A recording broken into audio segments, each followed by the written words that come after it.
दोस्तों नमस्कार, आप सभी का हमारे यूट्यूब चैनल पर स्वागत है। यदि आप लोग क्लास 12 बायोलॉजी स्टूडेंट हैं और 2025 में एग्जाम देने वाले हैं और आप लोग अपनी क्लास 12 की बायोलॉजी में 70 में बिल्कुल पक्का करना चाहते हैं, तो ये वीडियो आप सभी लोग के लिए बहुत ही इंपॉर्टेंट रहने वाली है, क्योंकि आपको यहाँ पर क्या क्या चीजें पढ़नी पड़ेंगी बायोलॉजी में, किससे आप लोग अपनी क्लास 12 की बायोलॉजी में 70 में पक्का कर पाओ। वो सारी चीजें मैं आपको यहाँ बताता हूँ।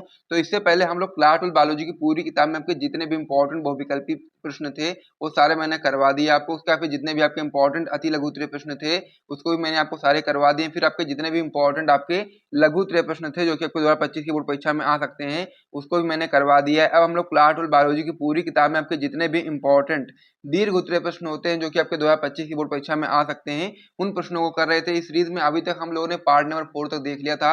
आज का वीडियो पार्ट नंबर 5 होने वाला है और इससे पहले के वीडियो से यदि आप लोगों ने अभी तक नहीं देखा है तो प्लेलिस्ट में जाकर के आप लोग उसको भी देख सकते हो। तो ये सारी चीज आप समझ गए होंगे। तो चलिए हम लोग वीडियो को स्टार्ट करते हैं। सबसे पहले आप वीडियो को लाइक कर दो, चैनल को सब्सक्राइब कर दो, फिर हम वीडियो को स्टार्ट करेंगे। और क्लास 12 बायोलॉजी की पूरी किताब में आपके जो सबसे इंपॉर्टेंट आपके दीर्घ उत्तरीय प्रश्न होते हैं उनको कर रहे थे और पार्ट नंबर 5 आज का रहने वाला। तो पार्ट नंबर 5 में जो क्वेश्चन करने वाले हैं उसको लेकर के आ जाते हैं। सबसे पहले आप लोग वीडियो को लाइक करने के साथ में वीडियो को अपने दोस्तों के साथ शेयर भी कर दिए ताकि वो लोग भी आ जाए और इस वीडियो का लाभ उठा पाए। तो चलिए मैं इस पेज को हटाता हूँ और जो क्वेश्चन आज हम लोग करने वाले उसको देखना शुरू करते हैं। इस पेज को मैं हटा देता हूँ। तो आज हम लोग क्वेश्चन करने वाले हैं क्या, आज हम लोग पढ़ने वाले हैं मनुष्य में मादा जनतंत्र का सचित्र वर्णन, यानी कि मनुष्य में जो मादा जनतंत्र होता है उसके बारे में पूरी जानकारी हम लोग यहाँ पर इस वीडियो में प्राप्त करने वाले हैं, जो कि आपके बोर्ड परीक्षा के लिए काफी इंपॉर्टेंट रहने वाला है और इसीलिए आपको इसको अच्छे तरीके से समझना पड़ेगा। वेरी वेरी इंपॉर्टेंट क्वेश्चन ये आपका होता है, हर साल आपकी बोर्ड परीक्षा में क्वेश्चन आता है। और साथ ही में यदि आपको इस प्रकार से नोट्स वगैरह चाहिए तो आप लोग हमारा टॉपर ग्रुप ज्वाइन कर सकते हैं जिसका चार्ज 499 रखा गया है, जिसमें आपको फिजिक्स केमिस्ट्री बायोलॉजी तीनों सब्जेक्ट के नोट्स और इंपॉर्टेंट क्वेश्चन आंसर दिए जाते हैं। तो हम लोग क्या बात करनी क्वेश्चन में, तो क्वेश्चन में जिसको भी ज्वाइन करना होगा पहले मैं आपको बता दूं कि सभी लोग डिस्क्रिप्शन बॉक्स में आपको हमारा व्हाट्सएप नंबर मिल जाएगा, वहां से आप लोग कॉन्टैक्ट करके ज्वाइन कर सकते हो व्हाट्सएप पर, वहां पर जानकारी मिल जाएगी। तो यदि हम लोग इस क्वेश्चन की बात करेंगे तो इस क्वेश्चन में हम लोग पढ़ने वाले हैं मनुष्य में जो मादा जनतंत्र होता है उसका सचित्र वर्णन हम लोग करने वाले हैं। तो यहाँ पर मैं आपको चित्र भी दिखाऊंगा कि किस प्रकार से आपको चित्र बनाना है इस प्रकार से, और साथ ही में क्या क्या चीजें इसमें लिखनी है वो भी मैं आपको यहाँ पर बताने वाला हूँ। तो सबसे पहले आप लोग उत्तर में इस प्रकार से हेडिंग लगाने के बाद डाल दोगे कि मादा जनतंत्र को निम्नलिखित 3 भागों में हम लोग बांट सकते हैं। मादा जनतंत्र को हम लोग किन भागों में बांट सकते हैं, तो आप लोग बोलोगे 3 भागों में बांट सकते हैं। इसी प्रकार से जब मैंने आपको नर जनतंत्र के बारे में बताया था उसको भी मैंने 3 भागों में डिवाइड किया था, जिसमें पहला भाग आपका होगा मुख्य जनन अंग, यानी कि जो आपका बोल सकते हो कि मुख्य जनन अंग होंगे जो कि आपका जनन में ज्यादा सहायता प्रदान करेंगे, उनको हम लोग क्या बोलेंगे, मुख्य जनन अंग। दूसरा आपका इसमें होता है सहायक अंग और तीसरा आपका होता है सहायक ग्रंथियां। तो इस प्रकार से सबसे पहले हम समझते हैं कि मुख्य जनन अंग में कौन कौन सा अंग आपका यहाँ पर आता है। सबसे पहले हम लोग उसके बारे में समझते हैं। तो मुख्य जनन अंग में जो आपका सबसे इंपॉर्टेंट अंग होता है वो आपका होता है अंडाशय। अंडाशय काफी इंपॉर्टेंट इसलिए भी होता है क्योंकि ये आपका अति लघु में भी आ सकता है, लघु में भी आ सकता है और दीर्घ में अगर आता है इस प्रकार से क्वेश्चन तब तो आपको ये करना ही पड़ेगा। तो अंडाशय के बारे में समझते हैं कि अंडाशय क्या होता है और क्यों ये आपका एक मुख्य जनन अंग माना जाता है मादा के लिए। तो आइए इसमें बताते हैं मैं आपको। अंडाशय हेडिंग लगाने के बाद आप समझना स्टार्ट करोगे कि यह आपका मादा का प्राथमिक लैंगिक अंग है। जो आपका अंडाशय है यह आपका मादा का प्राथमिक लैंगिक अंग है, जो आपका मादा युग्मक यानी कि अंड का निर्माण व स्टेरॉइड हार्मोन का उत्पादन करता है। यानी कि जो अंड होता है यानी कि जो मादा युग्मक होता है उसका निर्माण कौन करता है, अंडाशय करता है। इसीलिए हम लोग उसको मुख्य जनन अंग की श्रेणी में रखते हैं और यह आपका मादा का प्राथमिक लैंगिक अंग है। यह आपका मादा युग्मक यानी कि अंड के निर्माण के साथ स्टेरॉइड हार्मोन का भी उत्पादन करता है। इस प्रकार से आपको ये लाइन बहुत ही अच्छे तरीके से याद करना है, बहुत ही इंपॉर्टेंट है यहाँ से यहाँ तक।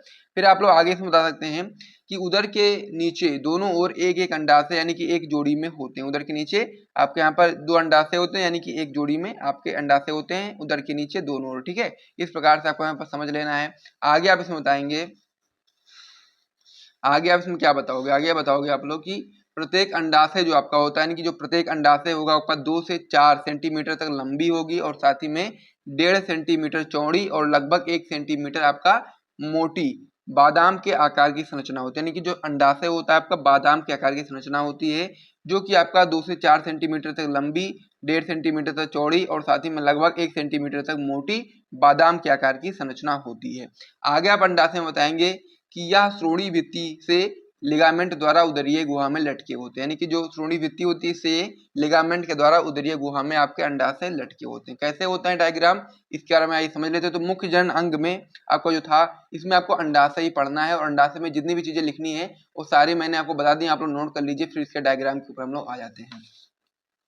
तो ये आपका जो डायग्राम है आपका है किसका डायग्राम, स्त्री जनन तंत्र की संरचना, यानी कि मादा जनन तंत्र की संरचना का इस प्रकार से डायग्राम आपको बनाना है। अगर क्वेश्चन आ जाता है तो इस प्रकार से आपको यहाँ पर डायग्राम बनाना है, ठीक है। तो इसमें आपको यहाँ पर जो मोस्ट इंपॉर्टेंट चीजें उसके बारे में आपको बता देता हूँ, बाकी आप लोग अगर करोगे बनाओगे अच्छे तरीके से प्रैक्टिस करने के बाद तो आप लोग देख करके समझ सकते हो, ठीक है। ये आपका क्या होता है, अंडवाहिनी होता है, ठीक है। ये क्या होता है आपका अंडवाहिनी होता है। ये आपको जो रेड कलर का पार्ट होता है इसको मतलब रेड कलर से मैंने बनाया है, ये आपका अंडाशय होता है। यह वो क्या होता है, ये वाला जो बीच वाला पार्ट होता है इसको हम लोग गर्भाशय बोलते हैं, ठीक है। और यहाँ पर जो ये वाला इस प्रकार से संरचना देख पा रहे हो गर्भाशय जो थोड़ा पतला होता है इसको हम लोग गर्भाशय ग्रीवा बोलते हैं। और लास्ट में आपका यहाँ पर ये योनि होता है। तो इस प्रकार से आपका माँ जनन तंत्र का इसी प्रकार से डायग्राम होता है। और भी चीजें इसमें लिखना चाहो तो आप लोग लिख सकते हो, लेकिन आपको जो इंपॉर्टेंट चीजें हैं वो सारी मैंने यहाँ पर आपको बता दी। तो सभी लोग इसी प्रकार से डायग्राम बनाएंगे, 2-3 बार प्रैक्टिस करनी पड़ेगी तभी आप लोग इस प्रकार से अच्छा तरीके से बना पाओगे। तो इसीलिए प्रैक्टिस करके जाना आप लोग, ताकि आप लोग अच्छे तरीके से बनाओ और आपको पूरे मार्क्स मिले। तो यहाँ पर डायग्राम आप लोगों ने समझ लिया होगा कि माँ जनन तंत्र का डायग्राम आपको किस प्रकार से बनाना है। अब हम लोगों ने यहाँ पर मैंने आपको बताया था कि जो मानव जनन तंत्र है उसको हम लोगों ने 3 भागों में डिवाइड किया था। पहला भाग आपका था मुख्य जनन अंग, जिसमें मैंने आपको अंडाशय के बारे में पूरा बता दिया है। अब हम लोग बात करेंगे इसमें सहायक अंगों के बारे में, जो कि आपका बोल सकते हो मादा युग्मों को निर्माण में सहायता प्रदान करते हैं, उनको हम लोग सहायक अंग बोलते हैं। तो उनके बारे में आइए हम लोग समझते हैं।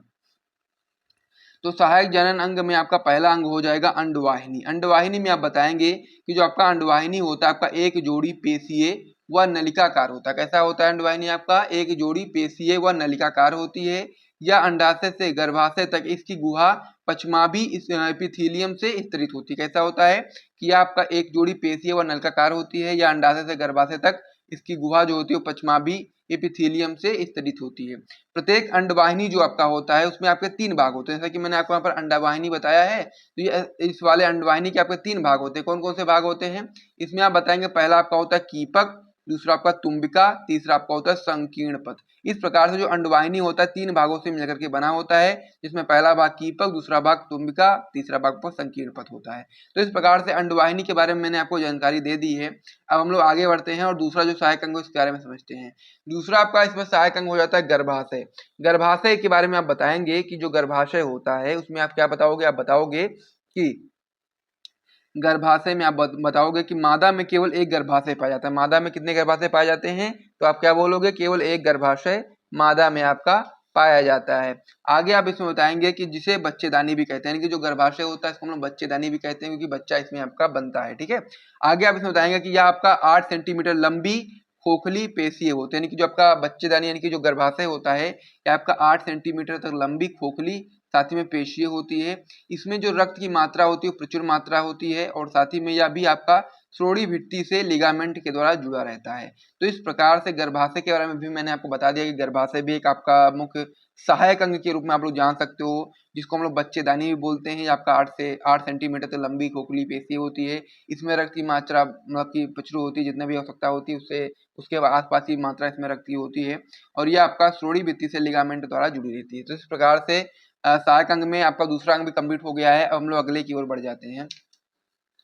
अगला आपका इसमें हो जाता है क्या, योनि। योनि के बारे में हम बताएंगे कि गर्भाशय पतली ग्रीवा द्वारा योनि में बदलता है, और जो योनि होता है मैथुन के समय पुरुष से वीर्य ग्रहण करने का कार्य करती है। तो मैथुन क्या करती है, जो मैथुन होता है मतलब कि जो योनि होता है ये आपका क्या करता है, तो आप बताएंगे कि योनि जो आपका होता है वो मैथुन के समय पुरुष से वीर्य ग्रहण करने का कार्य करती है। तो इस प्रकार से ये भी आपका एक सहायक अंग है। तो यहाँ पर जितनी भी चीजें आपको लिखनी है बोर्ड एग्जाम में वो सारी चीजें मैं आपको बता देता हूँ, ताकि आपको कोई भी डाउट ना हो। तो सहायक अंग में आप इतना कर दोगे आपको पूरे मार्क्स मिल जाएंगे। फिर आपको सहायक ग्रंथियों के बारे में बताना है, तो जितना मैक्सिमम चीजें हो सकती हैं, और सारी चीजें इजी वे में भी लिखता हूँ मैं, ताकि आपको ज्यादा समय ना लगे याद करने में। अब हम लोग इसमें समझेंगे क्या, पहला भाग आपका था मुख्य जनन अंग, दूसरा आपका था सहायक अंग, वो भी मैंने आपको बता दिया, मुख्य जनन अंग भी बता दिया। अब हम लोग समझने वाले हैं सहायक ग्रंथियों के बारे में कि कौन कौन सी ग्रंथियां आपकी सहायक हैं। इसमें आपकी पहली ग्रंथि है बार्थोलिन ग्रंथियां। इसके बारे में आप बताएंगे कि ये आपका एक जोड़ी होती है जो कि आपका मलाशय वो आप बोल सकते हो आप लोग प्रगाढ़ के बीच स्थित होती है। जो आपका बार्थोलिन ग्रंथि होती है कहाँ पर स्थित होती है, या आपका मलाशय और प्रगाढ़ के बीच स्थित होती है। ये भी आपका एक जोड़ी होती है। इसमें आप बताएंगे कि आगे कि ये चिपचिपा द्रव स्रावित करती है जो कि आपका मैथुन में सहायक होती है। यानी कि जो आपका बार्थोलिन ग्रंथियां होती हैं आपका चिपचिपा द्रव स्रावित करती है जो कि आपका मैथुन में सहायक होती है। तो बार्थोलिन ग्रंथि के बारे में भी मैंने आपको बता दिया है। फिर आपका अगला इसमें होता है स्तन ग्रंथियां। स्तन ग्रंथियां में आप बोलोगे कि ये आपका एक जोड़ी होती है जो कि आपके वक्ष के अधर भाग में स्थित होती है। और जो आपका स्तन ग्रंथियां होती हैं बहुत ही इंपॉर्टेंट होती हैं और ये आपके दूध स्रावण करने वाली ग्रंथियां हैं। यानी कि जो बच्चा जो शिशु पैदा होता है उसको दूध पिलाने के लिए ये स्तन ग्रंथियां आपका दूध स्रावण करने वाली ग्रंथियां होती हैं जो कि आपको दूध स्रावण करती हैं। तो इस प्रकार से वाला जो क्वेश्चन था आपका कि मनुष्य में मादा जनतंत्र का सचित्र वर्णन कीजिए, तो मैंने आपको पूरा डिटेल में बता दिया है कि कितना लिखना है, क्या लिखना है, कैसे लिखना है, सारी चीजें मैंने आपको बता दी है। साथ ही में मैंने आपको डायग्राम भी बता दिया कि आपको डायग्राम क्या बनाना है और कैसे बनाना है, मतलब क्या क्या चीजें इसमें बतानी है, सारी चीजें मैंने आपको बता दिया। तो आपको यदि ये वीडियो पसंद आए तो वीडियो को लाइक करिए, चैनल को सब्सक्राइब करिए। मिलेंगे नेक्स्ट पार्ट में, तब तक के लिए जय हिंद।